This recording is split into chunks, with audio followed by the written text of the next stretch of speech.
길게. 그렇지.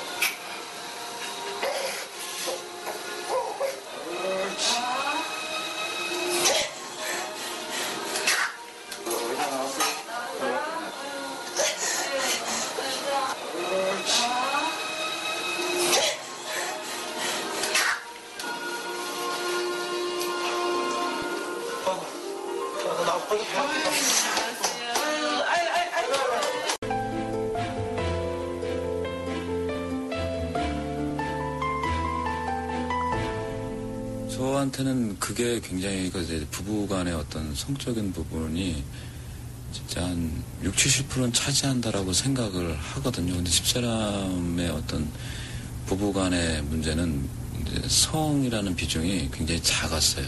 정말 머릿속이 복잡하고 힘들고 막 이런 상황에서 그 생각은 안 나더라고요, 진짜. 그렇게 하고 싶다라는 생각이.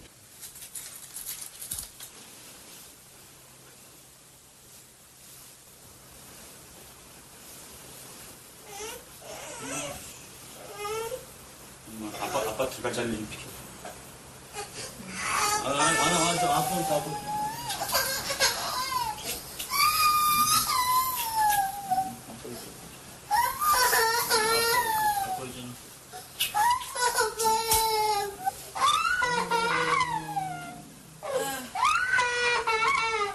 애까지 깨웠어요, 몰라요.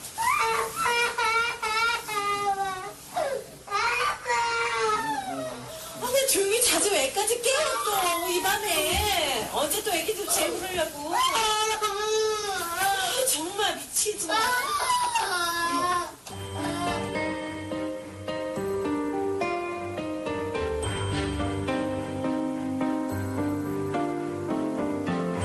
꼭 어떤 육체적인 어떤 섹시함이라든가 뭐 이런 성적인 자극 이런 거 아니더라도 그러니까 총각 시절 때 결혼 전에 어떤 매력적이다라고 느꼈던 여성 타입에 대해서는 지속적으로 결혼 후에도 똑같은 적용이 되는 것 같아요.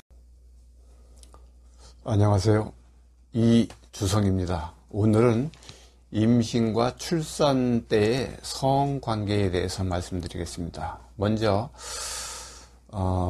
저희 병원에 상담한 케이스를 읽어드리겠습니다. 저는 2살 난 아들이 있고 현재 임신 2개월인 32살 주부입니다.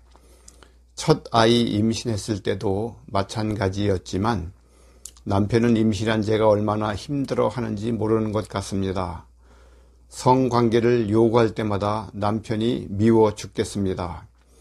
제가 거절을 하면 문을 걸어 잠그고 자위를 하는 것 같습니다. 남편이 짐승과 같습니다. 이런 남자도 있나요? 이런 남자와 같이 산다는 것이 정말 싫습니다.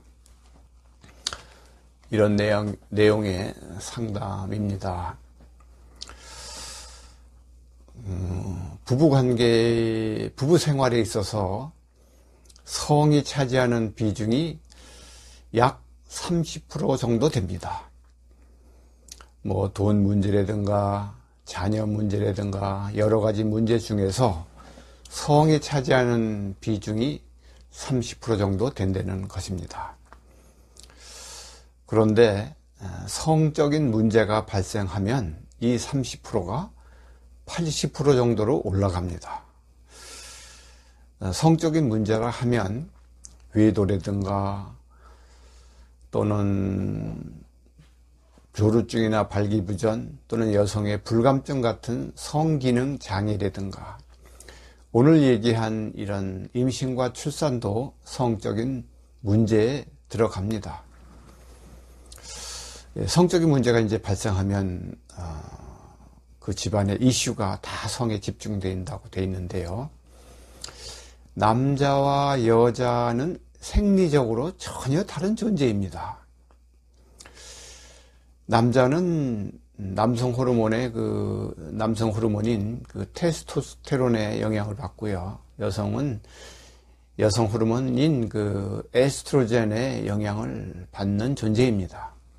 그래서 남자는 시각적으로 또는 성적 공상을 통해서 성욕이 급격히 일어나서 참을 수 없는 존재입니다. 특히 20, 30대의 남자에 있어서는 더욱 그렇습니다.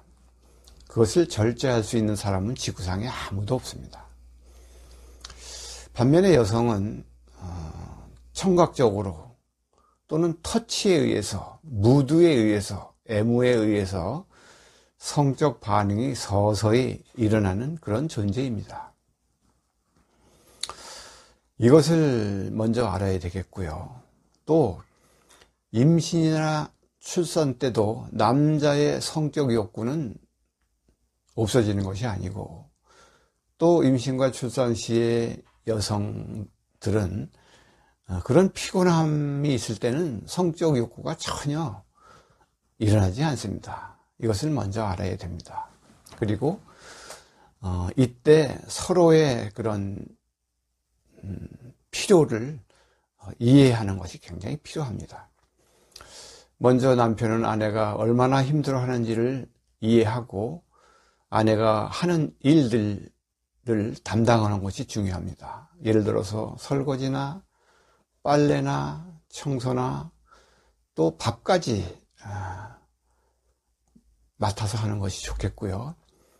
성적 욕구가 있더라도 임신과 출산하지 않았을 때의 그런 성교 횟수보다는 절제를 해서 성교 횟수를 줄이는 것이 필요합니다. 또 아내가 알아야 될 것은 남편이 성적 욕구 때문에 얼마나 힘들어하는지를 또 이해하는 것이 중요합니다. 그래서 유사 성행위를 통해서, 오랄 섹스 같은 유사 성행위를 통해서라도 성관계를, 성적 욕구를 해소하고 하는 것이 굉장히 필요하고요.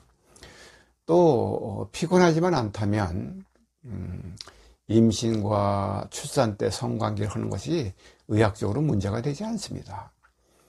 출산 후 6주가 되면 자궁이 정상적인 위치로 되돌아오기 때문에 출산 후 2달 후에는 성관계를 해도 전혀 문제가 발생하지 않습니다. 부부간에 있어서 임신과 출산 때 서로 이해와 위로의 그런 시간을 보낸다면 이 부부의 기쁨과 그런 행복은, 또 이 가정의 그런 안정감은 더 견고해질 것입니다. 오늘은 임신과 출산의 성관계에 대해서 말씀드렸습니다. 감사합니다.